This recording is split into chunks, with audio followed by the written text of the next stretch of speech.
Bismillahirrahmanirrahim. Assalamualaikum warahmatullahi wabarakatuh. Perkenalkan, nama saya Riva Fadilah, NPM 1950222. Di sini saya akan menjelaskan materi tentang mendeskripsikan persamaan dasar akuntansi. Persamaan dasar akuntansi adalah fondasi untuk semua sistem akuntansi. Faktanya, seluruh konsep dan kerangka akuntansi didasarkan pada persamaan dasar akuntansi. Persamaan dasar akuntansi menyamakan aset perusahaan dengan kewajiban dan ekuitasnya. Ini menunjukkan semua aset perusahaan diperoleh baik pendanaan dari utang atau ekuitas. Misalnya, ketika sebuah perusahaan baru dibangun, aset pertama yang dibeli berasal dari dana yang diterima dari investor atau dari pinjaman. Dengan demikian, semua aset perusahaan yang berasal dari kreditor atau investor disebut kewajiban dan ekuitas. Unsur-unsur dalam persamaan dasar akuntansi merupakan aset.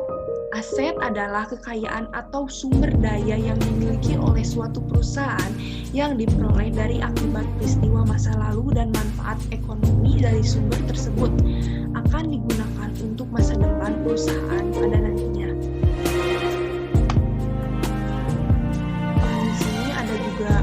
Liabilitas atau kewajiban. Liabilitas adalah tanggung jawab perusahaan yang timbul akibat dari peristiwa masa lalu. Yang dimaksud tanggung jawab di sini ialah utang perusahaan tersebut. Biasanya perusahaan berutang untuk membangun atau menjalankan bisnis mereka. Setelah bisnis tersebut sudah selesai, sudah mulai menghasilkan keuntungan, perusahaan-perusahaan tersebut akan menyisihkan sebagian keuntungannya untuk membayar utang. Ada juga ekuitas modal. Ekuitas atau modal merupakan sisa kepentingan dalam aset suatu perusahaan setelah dikurangi dari pembayaran kewajiban modal. Dan modal ini biasanya akan digunakan kembali untuk menjalankan kegiatan operasional di dalam perusahaan tersebut.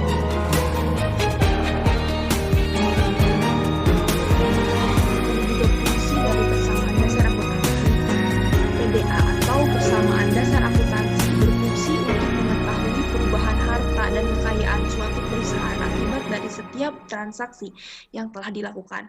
Selain itu, PDA berfungsi untuk mengetahui berapa yang telah terpakai dan dibelanjakan dalam satu tahun atau satu periode akuntansi. Dari fungsi PDA atau persamaan akuntansi ini dalam suatu perusahaan sangatlah penting karena PDA ini sangat berguna untuk menghitung keuangan di dalam perusahaan tersebut sehingga pengeluaran dan pemasukan perusahaan tersebut dapat tercatat dengan baik. Pencatat persamaan dasar akuntansi dicatat dalam sebuah tabel persamaan akuntansi. Tabel persamaan akuntansi ini adalah sebuah tabel yang dibuat untuk mencatat pengaruh atau perubahan dari setiap transaksi yang telah dilakukan terhadap unsur-unsur untuk menyusun laporan keuangan. Unsur-unsur dari laporan keuangan itu sendiri adalah harta, utang, modal, pendapatan, dan beban. Mungkin sekian materi dan penjelasan yang dapat saya sampaikan. Semoga bermanfaat. Terima kasih. Wassalamualaikum warahmatullahi wabarakatuh.